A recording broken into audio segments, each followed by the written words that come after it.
So many times me and Jess would have conversations around like, we're gonna put something up, but I just want to make it understated, I don't know.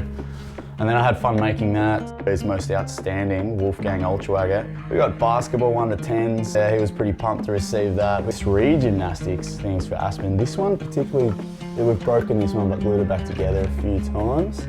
So that's all good. I reckon you got it. I say to him all the time, especially when his Father's Day, I'm like, Yep. hey, you know, you made me a dad. I was just Jed before that, and you made me a dad.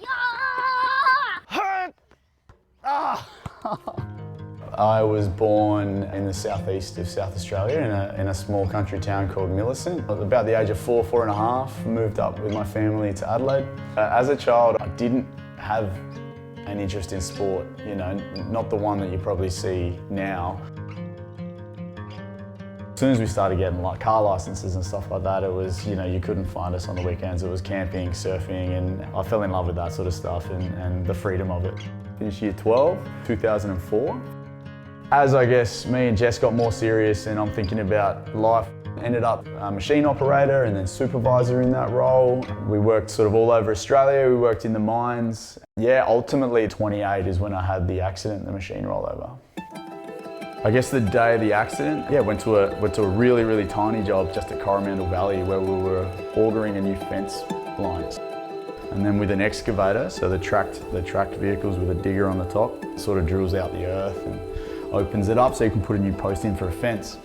I had to get the digger on a big cut down old gum tree stump that was sort of at ground level. And it was massive, like car bonnet size, really big. And the tree stump cracked. The digger's obviously tilted enough for it to tip. I've put my left foot out like that, rode it down, and then as that's come down, super slow motion, from about my left ankle down has got pinned and crushed between the side of the cab and the path. It was so noisy and it was quiet, and then I was like, I think I'm okay, like no pain. I was like, I think I'm good, yep. And then I just like looked down like that and see my foot, or see where my foot was, like in the gap, thickness sort of a Mars bar sort of thing. They just said he's crushed his leg. We're going to take him in, see what we need to do. I remember Jess coming in finally and just like giving her a hug and just like completely drenched in emotion. I was really like just bawling my eyes out and just, I was so scared and I was just apologising to her. It was like 5 hours of me thinking, I think they'll be able to fix this. Think about, say, the person I was pre-accident and like, I never had any connection with amputees. And so I just never thought that was going to happen to me. And even with this horrific accident, I sort of remember these voices, had the head vascular surgeon, and he's like, Jed, for you to live your most able and pain-free life, we suggest that we take your leg off below the knee. And I was like, well, that was an option. I didn't know that was an option. Like, I didn't know that was going to happen. And you have a picture in your head of what your future's going to look like or how your life's going to look like together, and he felt like he'd messed it up. You know, could he work again?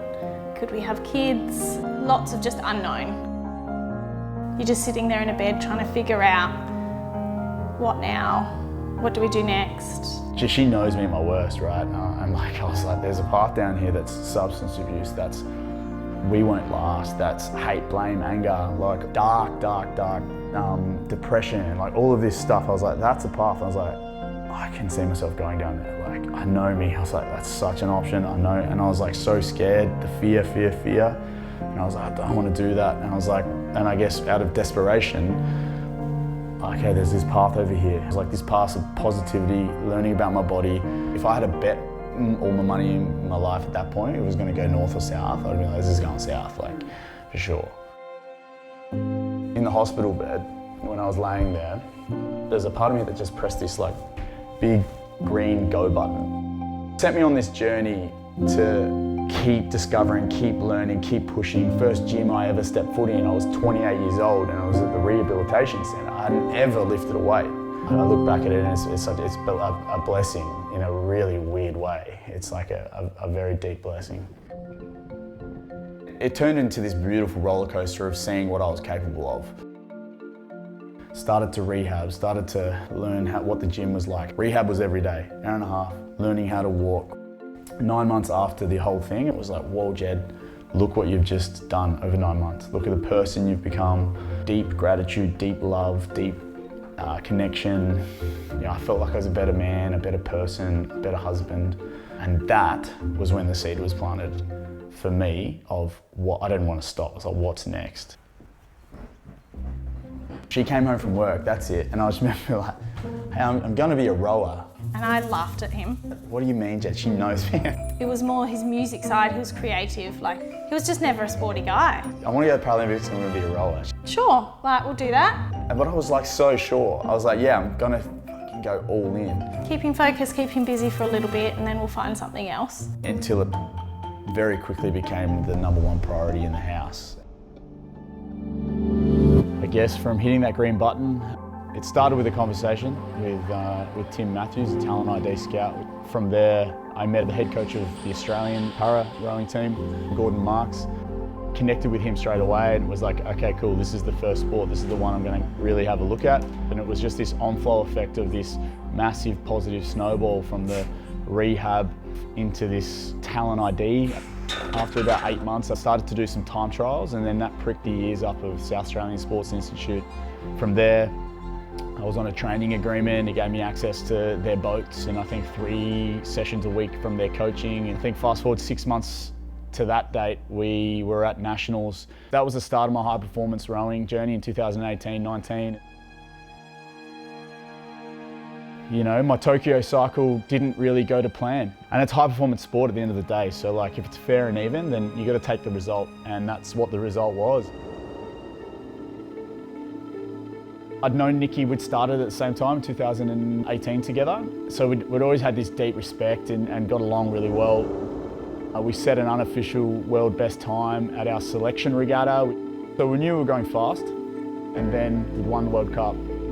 I remember having conversations with my coaches and around what did I want this Paris cycle to be, and I ultimately boiled down to, I want to be undeniable. Every 4 years when you get to culminate to this point where your whole country, all the Paralympic sports, everyone's been angling toward this huge goal of theirs, and then the whole world has been doing that. Then they come together in this environment that has all walks of life, all beautiful disabilities that have been training so hard and putting everything on hold in their lives and sacrificing and doing everything they can to try and win on their day in Paris at a Paralympic Games. It's just such a once-in-a-lifetime opportunity to be a little speck on that and in that environment. When I cross the finish line, it's relief. Like, it is relief that we got there. And like most often in life, like when you're trying to go for this absolute like thing on the top of a mountain, like you rarely kind of get there. Like you learn so much beautiful things along the way, and that's the main point. But like holding that freaking thing in my hands, and I'm just like, what are you doing here? You know, like it just didn't make sense. You know, rewind, Jed. I was like, wow, how did we do this? You know, I've got this thing in my hand, and it was just, it blew me away, having that symbol.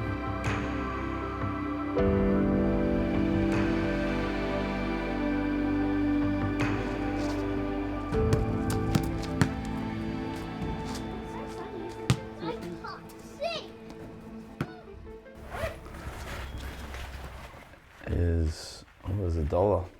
It's handy. In a Qantas sock. Ragged, tagged gold medal. Yeah, I'm not sure where we're going to put this thing permanently. I don't know. I don't know. It seems to fit well in a sock at this stage. And in this little Paralympic bum bag. So who knows? I've got to probably come up with a cooler spot for it. But what's cool with this one is just how many people are keen to see it. And so sharing this one, getting people to hold it and touch it and wear it and tell the story about it. So yeah.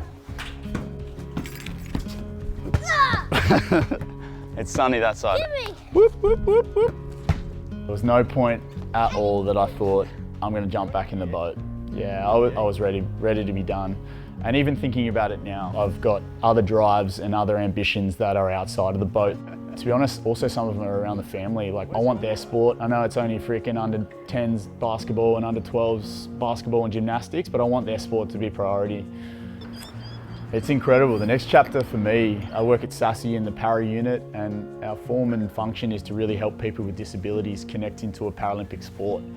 I mean, that sentence in itself is how cool is that role? To be able to stand there and help people that have never had an opportunity to compete, to try things, to feel like they can push themselves, to feel included, to get everything that people get from sport, a sense of self, sense of accomplishment, to be able to then help somewhat facilitate that for people and their parents, and you see the emotion in their parents, is freaking incredible. Yeah, that was quick, Al. My life has had many beautiful chapters that are obscurely different, like they're so oddly different.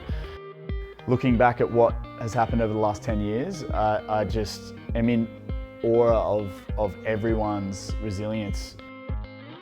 It's hard to kind of give yourself kudos, I don't know, you just kind of get on with it, but I'm so grateful for the journey. I'm so grateful for the test. Yeah.